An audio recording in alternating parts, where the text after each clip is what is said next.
E aí pessoal, tudo bem? Vamos falar um pouquinho hoje sobre as fermentações aeróbias que acontecem logo que a forragem vai para dentro do silo. É muito legal ter você aqui acompanhando o nosso canal. Então sempre que você tiver alguma dúvida sobre os conteúdos que publicamos ou quiser contar pra gente um pouquinho das suas experiências com a produção de silagem, deixe seu recado aqui nos comentários. Bom, se você acompanhou o nosso vídeo anterior em que abordamos sobre o princípio de conservação de forragens que acontece na ensilagem, deve se lembrar que falamos que iríamos publicar uma série de vídeos para detalhar cada uma das fermentações que acontecem dentro do silo. Pois é, esse é o segundo vídeo dessa série e nele vamos conversar sobre a respiração aeróbia na ensilagem. Tá, e por que essa é a primeira fermentação que iremos discutir? Bom, essa é a primeira fermentação que acontece logo após a colheita da forragem.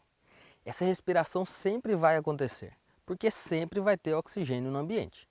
Então, agora as questões principais são: dá para evitar esse tipo de fermentação que é prejudicial para o processo de ensilagem? E quais os prejuízos dela na produção de silagem?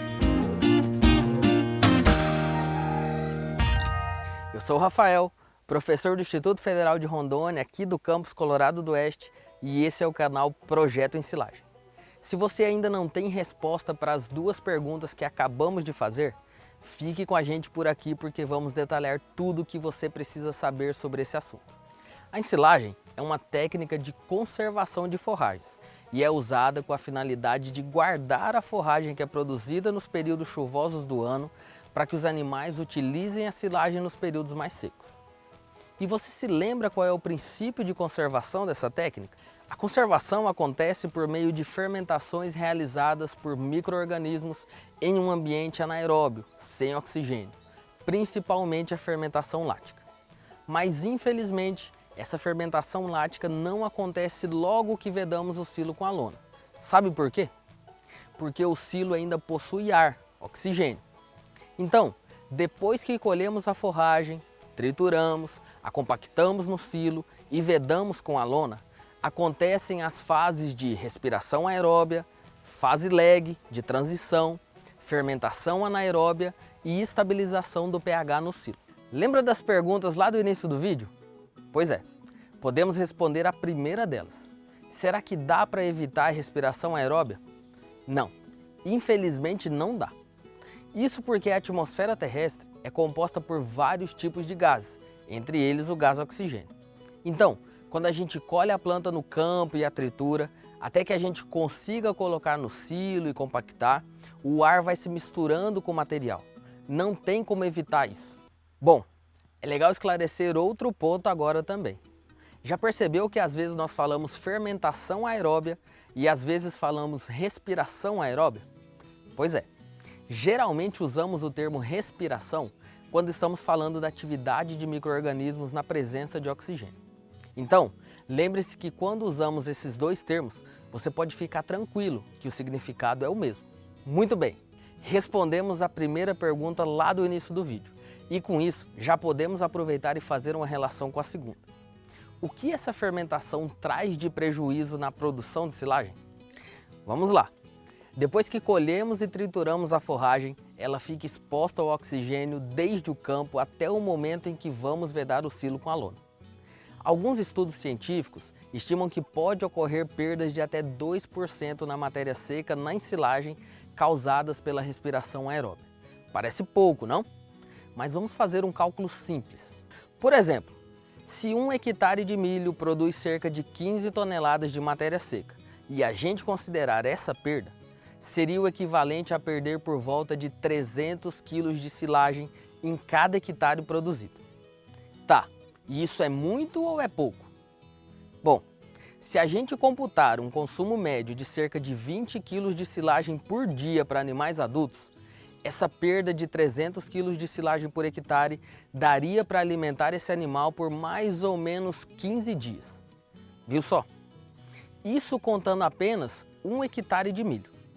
E se a gente considerar 100 hectares? Essas perdas iriam para cerca de 30 toneladas de silagem. Já pensou? Tá, mas você sabe onde a gente consegue ver essas perdas lá no silo?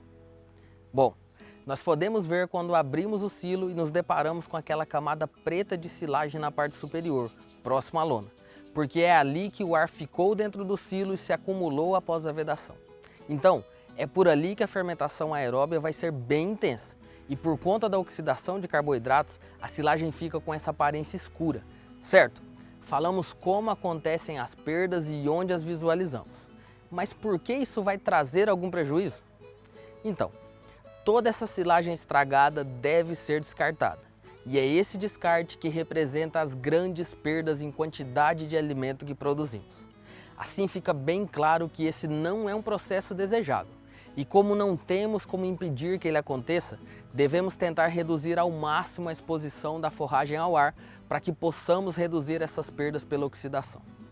Tá, mas como é que a gente faz isso? Bom, basicamente devemos tomar os seguintes cuidados. Devemos proceder com bastante rapidez e agilidade na colheita, picagem e transporte da forragem até o silo.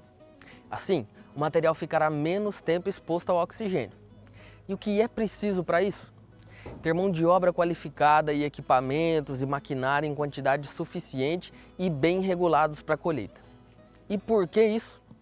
A boa regulagem das facas e mecanismo de corte das colhedoras vai garantir uma picagem eficiente da forragem. E isso vai proporcionar uma boa compactação no silo. Ou seja, vamos conseguir expulsar o ar com mais eficiência. Outro cuidado importante é colher a forragem no ponto certo. Isso faz com que a planta esteja com umidade adequada. Assim, o processo de picagem será beneficiado e partículas em tamanhos pequenos e regulares tendem a facilitar a compactação no silo.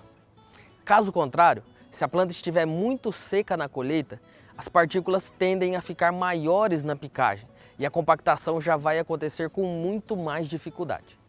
Então, existem grandes chances do silo ficar com muito oxigênio após a vedação. Legal, né, pessoal? Hoje a gente viu sobre uma fase em que temos que ter o máximo cuidado quando vamos produzir silagem. E você conseguiu responder aquelas duas questões lá do início do vídeo? Com certeza sim, né? Então, lembre-se que a respiração aeróbia é inevitável, mas temos como reduzi-la significativamente para não facilitar a ocorrência de uma série de prejuízos na ensilagem. Bom, agora que já falamos sobre a respiração aeróbia, no próximo vídeo dessa série vamos falar sobre a fase lag, essencial para as fermentações na ensilagem.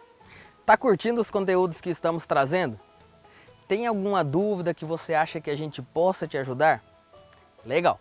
Então se inscreve aqui no nosso canal para não perder as nossas próximas publicações. E como sempre dizemos, para ficar por dentro do mundo da ensilagem, é só ficar ligado aqui no canal Projeto Ensilagem. Tchau e obrigado!